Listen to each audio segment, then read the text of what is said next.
Bonjour à tous, c'est Chloé, je suis ravie de vous retrouver comme chaque vendredi dans un nouvel épisode de Cryptalk. Aujourd'hui, comme vous avez pu le voir dans le titre, je vais vous parler de l'euro numérique. J'imagine que vous en avez déjà entendu parler, du moins que vous avez pu voir dans les médias que ce sujet commence à interroger. Allez, installez-vous confortablement, c'est parti. Cryptalk, c'est le podcast dédié à la crypto. Alors chaque vendredi, où que vous soyez, embarquez-nous avec vous. Alors pour commencer, on va reprendre ensemble le concept de la monnaie numérique avant de passer à l'euro numérique. Ça sera beaucoup plus simple pour vous de comprendre par la suite. Il faut savoir que la monnaie numérique, c'est une sorte de monnaie qui existe uniquement sous format électronique. Alors contrairement aux pièces et aux billets physiques, elle ne peut être détenue que sous forme de données dans des comptes en ligne, des portefeuilles numériques ou encore des bases de données sécurisées. Il existe plusieurs types de monnaies numériques et chacune a ses propres caractéristiques et ses usages bien spécifiques. Pour commencer, il y a les monnaies numériques de banque centrale, ce qu'on appelle MNBC. Ce sont des monnaies émises par les banques centrales, comme l'euro numérique ou le yuan numérique pour la Chine, et ce sont des monnaies qui visent à offrir une alternative aux espèces, mais en garantissant sécurité et stabilité financière.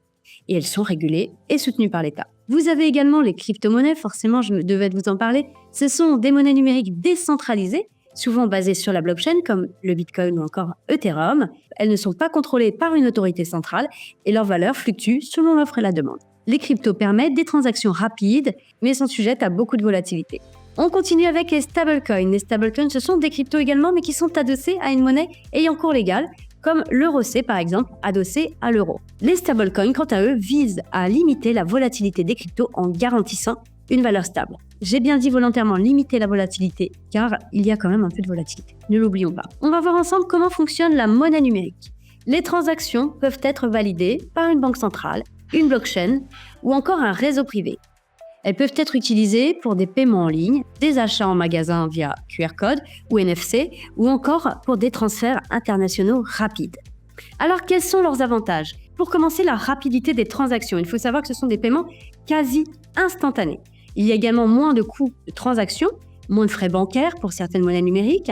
On va y trouver également plus de sécurité et de traçabilité, moins de fraude, moins de blanchiment d'argent, et puis l'accessibilité. Ça va permettre aux populations non bancarisées d'accéder à un système financier. Alors c'est vrai qu'en France, on est plutôt bien lotis, donc on n'y pense pas, mais il y a énormément de personnes qui sont encore à ce jour non bancarisées. Quels sont leurs inconvénients et les risques ? Eh bien, pour commencer, il va y avoir tout ce qui est cyberattaque et piratage, des risques de hacking ou encore de vol de fonds. Il peut y avoir la perte de confidentialité. Les MNBC pourraient être surveillés par les gouvernements et c'est ce sujet-là qui est très controversé. On va parler également de volatilité, surtout pour les crypto-monnaies, et de dépendance à la technologie parce que oui, il y a besoin d'accès à Internet et de matériel adapté. Alors on va voir ensemble quel avenir pour la monnaie numérique. Aujourd'hui, de nombreux pays travaillent sur la monnaie numérique officielle. L'usage des cryptos continue en bonne voie, avec une adoption de plus en plus large pour les entreprises et les particuliers, mais aussi les paiements dématérialisés deviennent la norme. C'est ce qui réduit progressivement l'utilisation du cash. La monnaie numérique, c'est vraiment l'évolution naturelle de l'argent dans un monde de plus en plus connecté. Allez, on va parler maintenant de l'euro numérique, puisque finalement nous sommes là pour ça. Plusieurs raisons motivent la création de l'euro numérique. Pour commencer, préserver le rôle de la monnaie centrale. Avec la digitalisation croissante des paiements, il est essentiel de maintenir le lien entre les citoyens et la monnaie de banque centrale. Il y a également une volonté de renforcer la souveraineté européenne, donc de réduire la dépendance vis-à-vis des systèmes de paiement non européens, tels que Visa ou encore PayPal, et du coup d'offrir une alternative face à l'émergence de crypto-monnaies privées.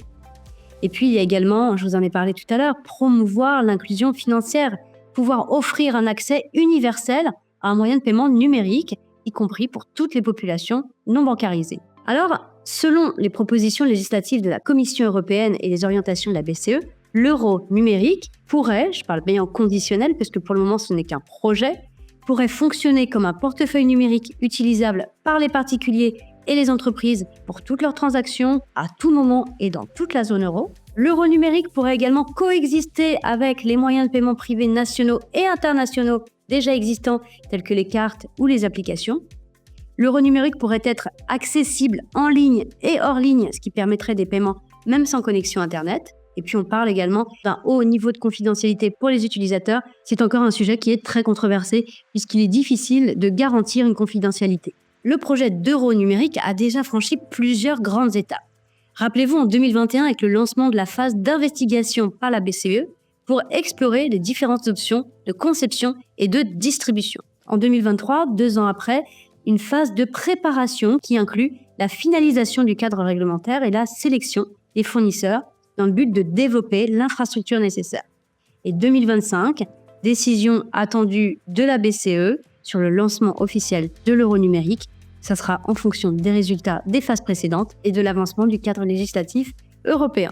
Face à ce projet, plusieurs défis. Pour commencer, la protection de la vie privée, vraiment assurer que l'euro numérique va offrir un haut niveau de confidentialité pour les utilisateurs, comparable à celui des espèces, ce qui me semble bien compliqué. Stabilité financière, éviter que l'euro numérique ne provoque des retraits massifs des dépôts bancaires traditionnels, ça pourrait clairement déstabiliser le système financier.